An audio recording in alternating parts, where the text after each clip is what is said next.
Hello, and welcome to another Lumbridge Night Guide for free-to-play OSRS. In this video, we're going to be looking at some of the best ways to make money in free-to-play.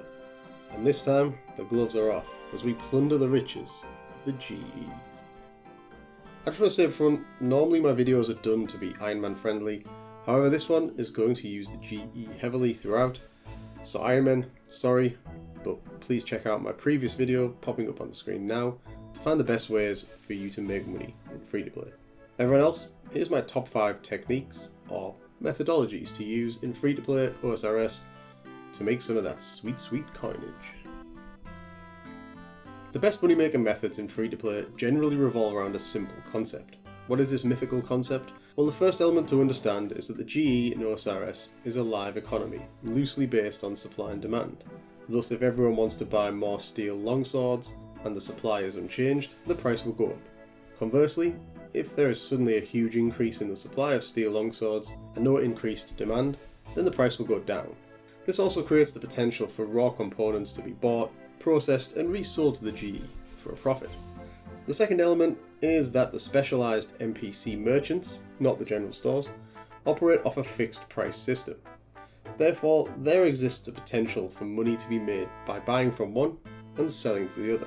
It is also for this reason that the top or most profitable items shift based on what items are currently being utilised by players. It's worth experimenting because some items may look extremely profitable, but there's no demand, so when using the GE, it may take a long time to buy or sell. Equally, selling to merchants may also be difficult, as the more stock the merchant has, the lower the buy price will be. Thus, popular methods require lots of world hops and only selling 1 to 5 items at a time. This core concept is by no means the be-all and end-all, as there are other ways to make money in OSRS, but understanding it when looking for opportunities to make money will serve you well. In that vein, I'm going to present my top 5 methods, but a word of caution before we begin. Always check the profit margins using OSRS Wiki or the GE, and do a few test runs before fully committing to a method.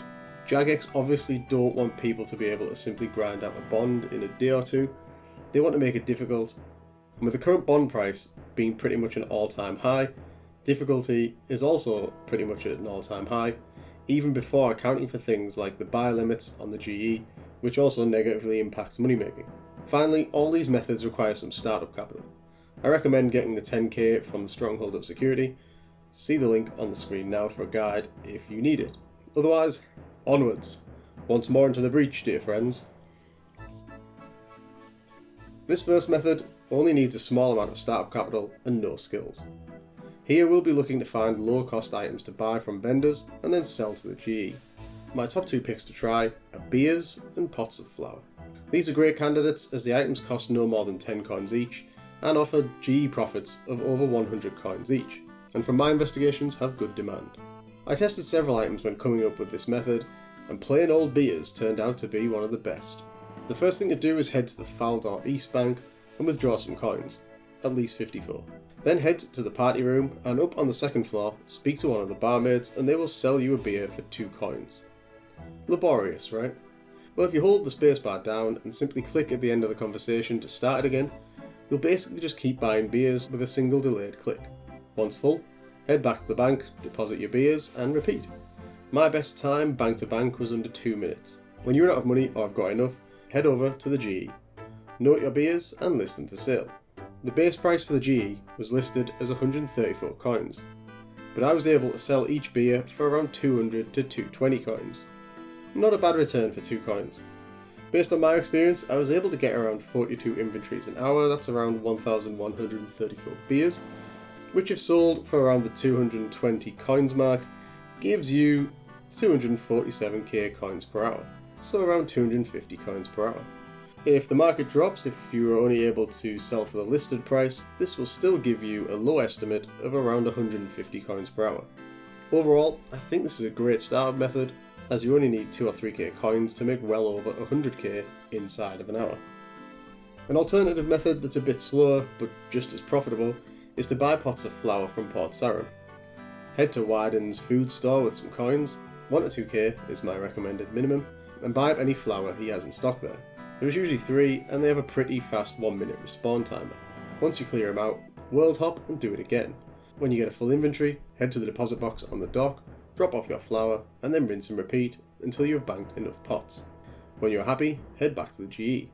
The base price for the GE was listed as 163 coins, and I was able to sell for just over that at 166 coins. Again, not a bad return for 10 coins. Based on my experience, I was able to get around 14 full inventories an hour, 540 pots of flour, which if sold for around the 166 coins mark, gives 84k coins per hour. So around 80 to 85k coins per hour. Overall, while it's not as profitable as beer, I'd estimate that the demand for flour should be pretty high, so this should at least be a quick seller. Last point on this style of method, you could apply it to blue wizard hats from the magic shop in Port Sarim 2, as at a glance these cost 2 coins and sell for over 500.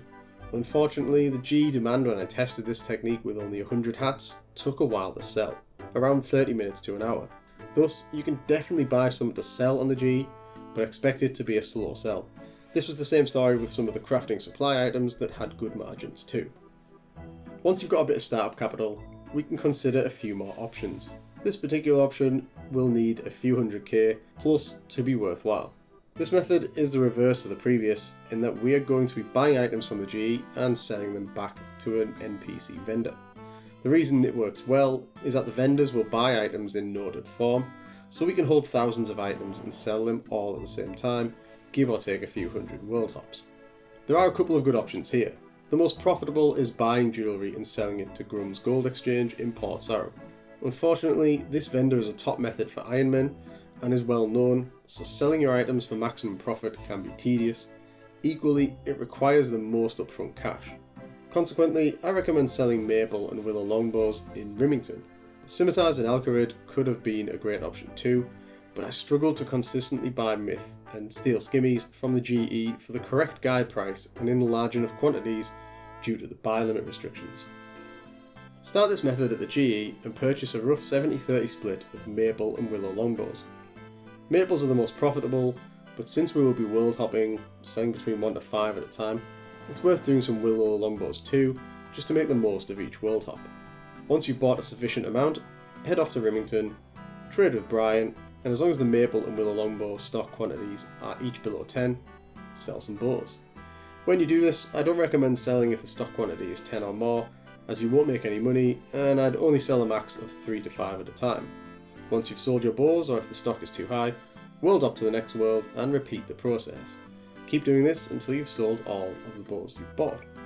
I was able to sell bows and generate around 550k coins per hour, which looks great. However, accounting for costs, this drops the actual profits down to a much lower 100k coins per hour. I attribute this lowish figure to this being a known technique. As such, once the Maple Longs are over 10 stock, it's not really worth selling, and a lot of the worlds were at or above this stock level. Equally, if they are over 3, you sell for a much lower margin, which most of them were.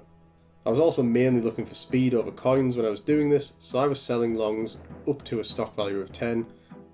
To maximise profit, you will need to do this at a time where there isn't a lot of competition, and only sell 1 to 3 Maple Longbows at a time. Moreover, I just wanted to instantly buy the bows instead of waiting, so I also paid above the quoted values at the GE, meaning my bow costs were a tad higher too. Overall, this is a solid technique capable of 200k coins per hour, but it's well known, and you will have to expect that this will bite into your cash generation. Thus, I'd use this as a bit of a background generator to use when you need quick cash, if you are waiting for a batch of items to buy or sell on the GE, or if the price point at the GE for bows is particularly favourable. Please like the video and support my content. Thank you, Noble Knight. A more versatile and quicker method than the previous one is combining pastry dough and pie dishes to create pie shells. You definitely need some money up front to do this for large quantities, and because it's so common, you might end up paying more for the components and getting less for your pie shells. You also need to do some buying in advance because there's a 500 limit on buying pie dishes. That said, it's simple, has a low click intensity, and is very profitable in my experience. Simply head to the GE and buy an equal amount of pie dishes and pastry dough. Bank these to convert them into items, then withdraw 13 of each. Click to combine the two and then press spacebar and let the menu automatically do the full inventory for you. Once done, deposit the pie shells and withdraw another 13 pie dishes and pastry doughs. Repeat until done. I was able to do around 1,872 pie shells per hour, which results in a very healthy 320k coins per hour, after accounting for my initial outlay. As I say, with all these methods, the profitability of the method will change depending on GE prices and demand. Overall though, I think this is a solid method and pretty reliable. Having a couple of feeder accounts might help you get around the buy limit of 500 every 4 hours on the pie dishes. Either that or leave an open order for large quantities a few days before you intend to make the pie shells. If you've tried out any of the previous methods, hopefully you've generated yourself quite the pile of cash. Well, now it's time to make that money work for you. This technique involves taking advantage of the fact that most items' high alchemy value will be higher than its GE cost. This is not an absolute, so you'll need to be careful when buying items for this method. Always check the values using OSRS Wiki and always check the buy limits too. In essence, all you need to do is find an item with a good difference between its GE price and its high alch value. For example, at the time of recording, Mithril scimitars look pretty good, offering around a 50% profit margin. From experience, we know that buying a significant quantity of these might be difficult, so you'll have to experiment to see what's available at the right price point. Buy a quantity of said item, and then you have two options. Option 1, if you have 55 magic, a fire staff and plenty of nature runes, you can simply high alch the item there and then. This will cut around 100 coins off your profits and means you have to manually cast and bank the actual individual items. Though the magic XP you will generate as a consequence is a definite bonus and something that can be paired with other tasks. Doing the method this way will have a really good profit margin, but in terms of speed, I don't think the hourly rate will be amazing. Equally, it's difficult to provide an accurate figure as it purely depends on the items you purchase. Alternatively, option 2 is more high risk but potentially more profitable. Head to the Bandit camp in the wilderness. It's located west of the Ferox Enclave at about level 20.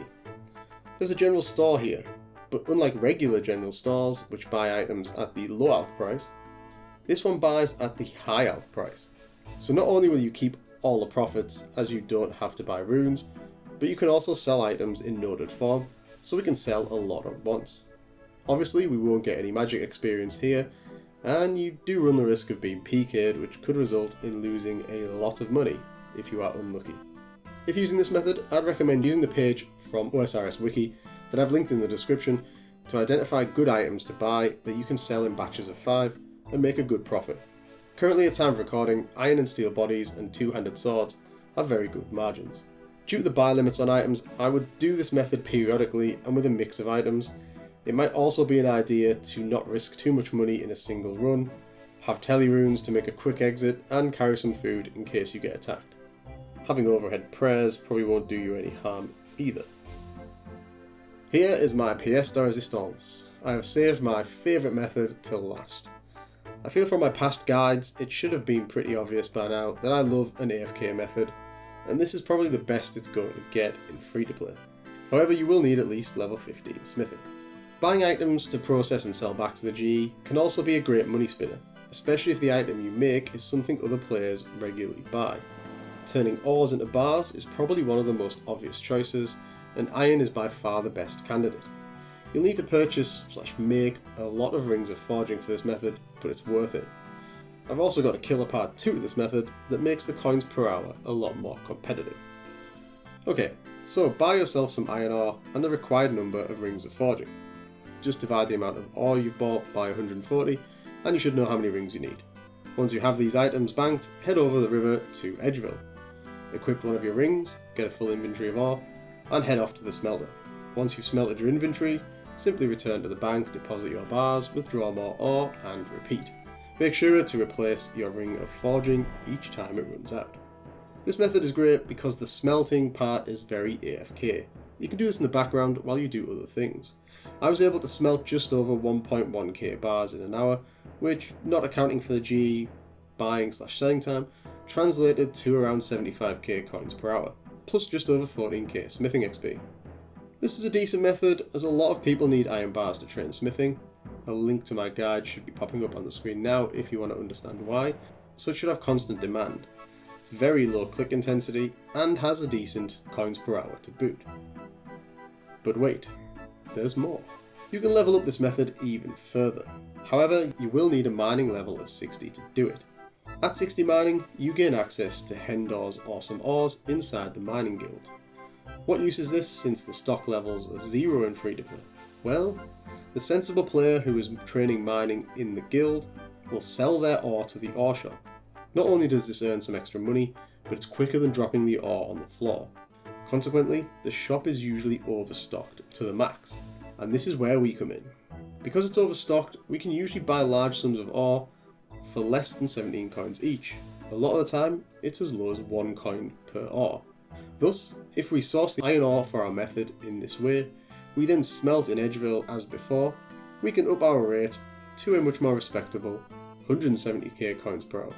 Though this doesn't account for the extended buying time, as you'll have to buy individual inventories, so your overall rate will be lower. It's been a while since I've been able to add a decent bonus section to one of my videos, but here we go. Using the World Hopper Runelite plugin is an absolute must for buying/selling to the vendor stores used in these methods.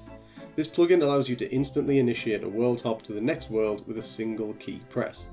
It doesn't sound like a lot, but it makes a huge difference, particularly for selling maple longs and using the Bandit camp store in the Wildy. Equally, when selling, you want to set your default left clicks to initiate trade, and you can set up selling quantity defaults and bank withdrawal quantity defaults too. This is done through using the Runelite client and then using shift click to configure your default click options. Again, doesn't seem like a lot, but when you are clicking for a few hours, the seconds saved add up considerably. It's a game changer for the pie shells. And that brings us to the end of this video. I hope the methods and concepts I've shared serve you well. I wish you the best of luck. Please leave a comment if you have any hints, tips and tricks of your own, as I'm keen to hear them. And all that's left for me to say is I've been the Lumbridge Knight, peace out and thanks for watching.